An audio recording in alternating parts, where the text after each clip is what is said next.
Hey folks, it's Cement once again, and I know it's been a while since I've done a review, but I've been doing the Resident Evil 4 playthrough and just sort of wanted to take a little bit of break. And I have something planned for the holidays, but I just want to make sure everything goes right before I say anything. So until then, a random review or two. This one being a film that came out this year, 2016, and came out direct to video, but I believe came out overseas in theaters, and that is Skiptrace. And this is the only film I've picked up on DVD since any updates I've done. Stars Jackie Chan and Johnny Knoxville, and what's even more interesting is directed by Renny Harlin. Renny Harlin from Die Hard 2, Cliffhanger, Adventures of Fort Fairlane, and apparently Renny Harlin had wanted to work with Jackie Chan for a while. For what I understand, Renny Harlin was actually going to do the first Rush Hour, but things didn't work out. And then he was actually going to do a film with Jackie Chan called, I want to say Nosebleed, because it was Jackie Chan as a window washer, and then he deals with terrorists, bad guys. But the thing is, he was a window washer at the Twin Towers, and this is before 9/11, and the script hadn't finished, and then 9/11 happened. So that didn't happen, obviously. So finally, Renny Harlin got to work with Jackie Chan. And this film has gotten a lot of harsh reviews. Again, this didn't even get a theatrical release in here in the US. It probably didn't get a theatrical release. I don't know if it got a lot of places. I would assume, that's why I said before, I assume overseas it got some theatrical. Because this does not look like a direct-to-video film. This looks like it had a budget behind it. Because it definitely has a bit of a scope going all over Asia. And it at least definitely looks like it has the budget of a Shanghai Noon or the first the Rush Hour films. And I'm not going to say this is the comeback because I've said that before for other people, then the next film they make is pretty crappy. And I'm not going to say this is as good as, oh, it's put up there with Renny Harlin's Die Hard 2 and Cliffhanger, or Jackie Chan's Super Cop and Rumble in the Bronx and Operation Condor. But I thought this was a pretty decent flick. It was a pretty decent film. And it's gotten a lot of harsh reviews, and I don't think it deserves that much. I mean, of course, it gets comparisons to Rush Hour and Shanghai Noon, because it's Jackie with another guy who is American and crazy stuff happens. But I thought this was pretty decent and easily the best film Jackie Chan or Renny Harlin have done in the past 10 years. Granted, that's not saying much, but you can call that faint praise, but still praise nonetheless. And it does have its issues. It's not like a 10 out of 10 flick or anything. It does have its problems. So I don't want to make it up like it's this awesome flick. But again, considering the bad reviews, I thought this was pretty decent. It's Jackie Chan as a Hong Kong detective who, at the beginning of the film, we see that his partner has died. His partner has a bomb on him. Jackie Chan is trying to do something to disarm it. The partner jumps off to save Jackie and hits the water, gets blown up. Jackie is, sad about his partner dying, and he's trying to go after this drug lord, but no one will believe him. And it's many years later. On the flip side, you have Johnny Knoxville's character, who's a gambler and a bit of a con artist. But one thing leads to another, and the guy sees a murder, and also he has some dealings with this sort of niece with a woman who is connected with Jackie Chan, and she needs Jackie Chan's help, so Jackie has to go get Johnny Knoxville and take him back to Hong Kong. and pretty much they get chased by some Russian guys, as well as the bad guys from Hong Kong, and they're just going through all kinds of crazy stuff. I'm not going to get too in-depth on it.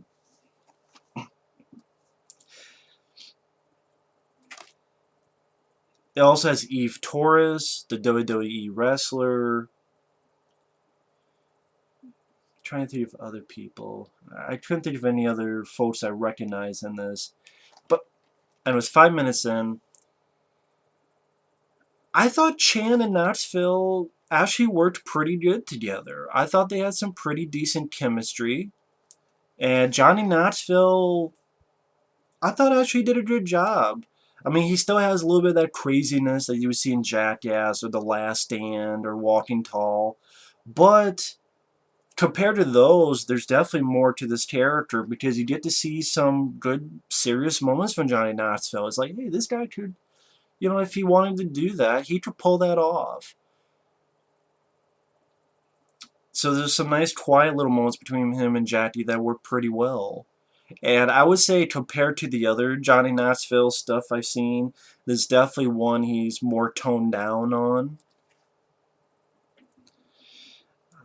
And again, I thought they worked pretty damn well together. I thought that this definitely benefited for Renny Harlin's direction.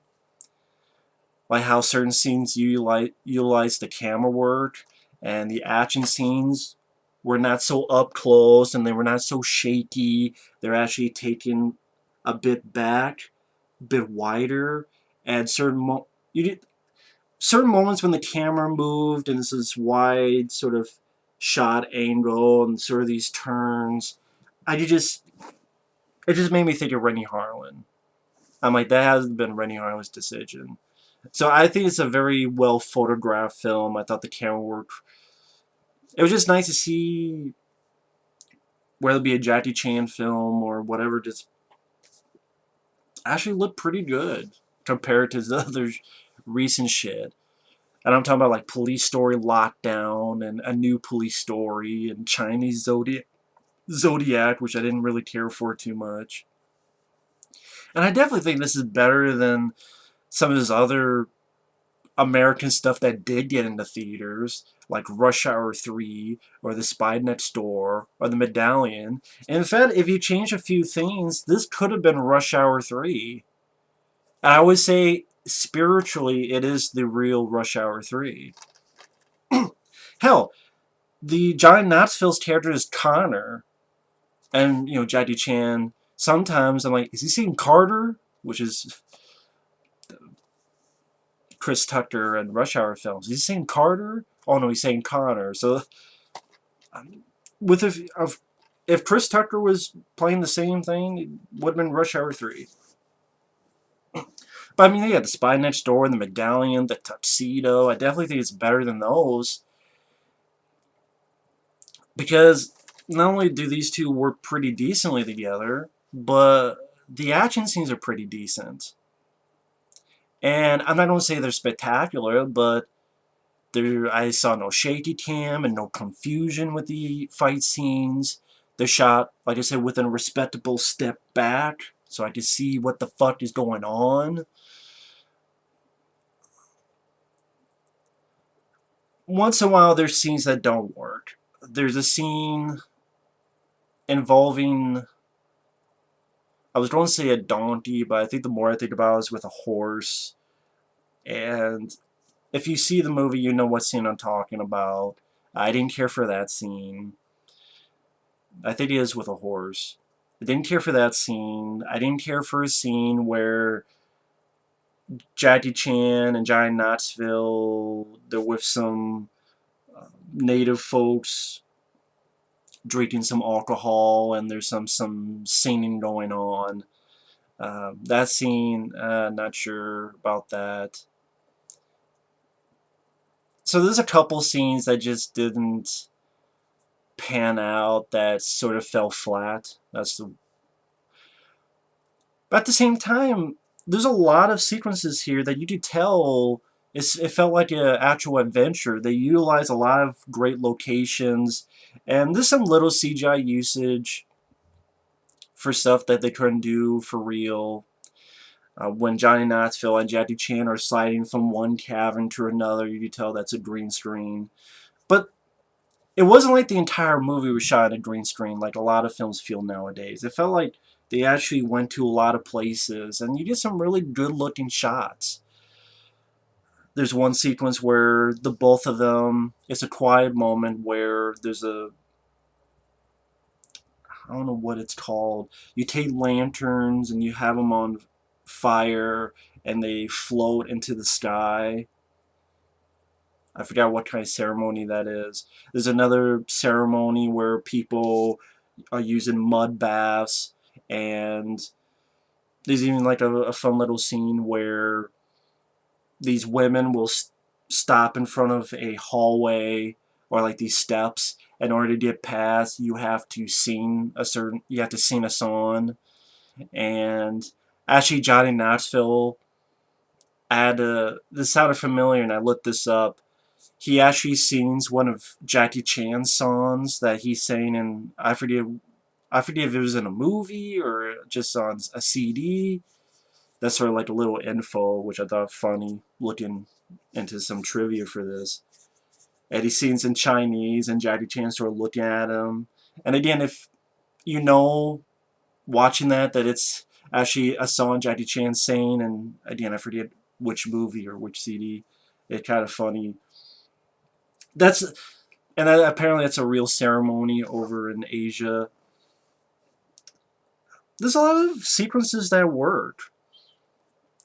There's a sequence in a factory where it has some slides, it has some Russian dolls, and Eve Torres is fighting Jackie Chan. Jackie Chan keeps using these Russian dolls, and every time it breaks, there's a smaller doll inside. Then she breaks another one, there's a smaller and then yet another smaller doll, and then another smaller doll, and Jackie Chan keeps blocking her punches because he doesn't want to fight a lady. I mean, Jackie Chan, you could tell he's a little bit slower with age, but hell, how old is he? He's got to be in his 60s or 70s. I mean, I can understand. He's doing the best that he can. But there's like a rafting sequence, and like I said, the trip through that factory. There's, and it seems like it, it does a little bit of build up, but when it gets going, it seems like a lot of stuff happens in this film, and it seems like it goes at a good pace after that. And Johnny Knoxville, he didn't annoy me. Once in a while, you see that he's a good guy. Like even earlier on a plane, he sees a father getting pissed at his kid for playing with an action figure. The guy says kids shouldn't play with dolls. Boys shouldn't play with dolls. Then later on, Johnny Knoxville actually steals the toy from the dad and then goes to the kid and says, "Hey, look what I found." And the kid goes, "Oh, thank you. It's my toy. Thank you, mister." So, like, there's little moments of that, which I enjoyed.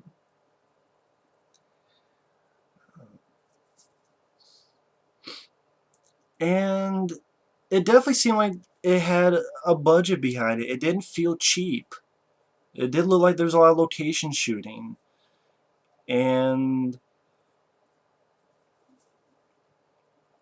for a film that went straight to DVD and has such harsh reviews, I thought it was actually pretty damn decent. And little moments between the characters, like Jackie Chan can do this punch that will knock people out, and he's done that to Johnny Knoxville, and Knoxville wants to know how he does that. Then later on, Chan is trying to teach him, and he's trying to hit Jackie. He's like, no, no, you're not doing it right. And later on, of course, at the end of the film, he's able to do it. And then Chan says, oh, that didn't work, and Knoxville's mad, he walks away. Then Jackie turns to someone else. Is he gone? Yeah. And then he falls to the ground, so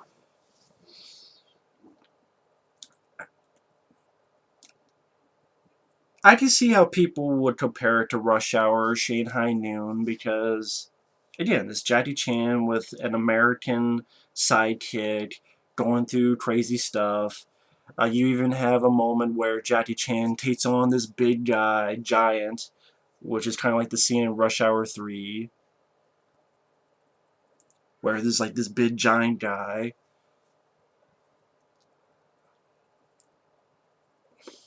I just thought it was a film that It's been a while since I've done a non-spoiler review. Because it's a newer film, I can't, if people want to check it out, feel free. I don't want to spoil it too much. I thought it benefited from Renny Harlin's direction and camera work. I thought it benefited from these two guys. I thought they worked well together. I thought it had a lot of good location shooting. Seemed like a lot of stuff was happening in the film. Granted, the finale is not like a big action, epic, hugely packed finale. So maybe that will disappoint some people. And then there's a couple scenes that don't work and fall a bit flat.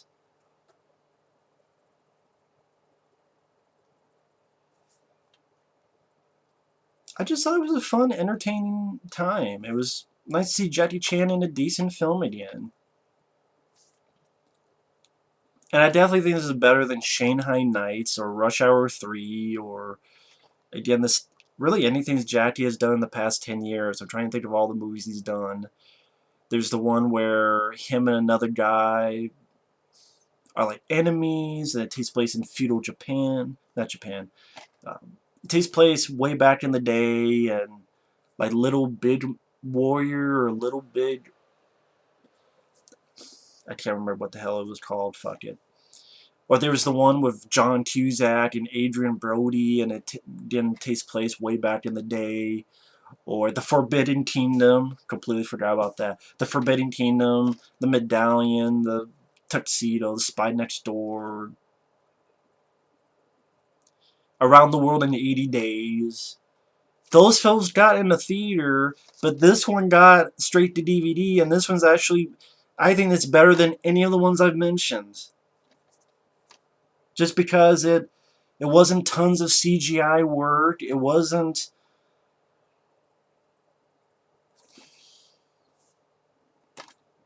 pretty damn decent photography. Renny Harlin, that's another guy. It's nice to see him not do what he did, like a found footage movie for some damn reason, and The Covenant, which was shitty, and before this, the last film I liked of Renny Harlin was Mindhunters. So I guess really the main reason I want to do this video is let people know there's a new Jackie Chan, Renny Harlin film, and I actually thought it was fairly decent. Not fantastic, not just as good as the past, no. But, and especially considering this year, yeah, I would put Hardcore Henry above it. I would put Captain America Civil War above it. Like, those are my favorite. Hardcore Henry and Captain America Civil War are my two favorite films of the year. But this would be in the top 5 somewhere. And right, it's a short list, but I would put this in the top 5 somewhere. I'm not sure where. For a direct-to-video film in the US, it's a good-looking, big-budget, just fun flick. That's just my opinion. But anyway, thanks for watching. Take care, and we'll see you later. Bye-bye.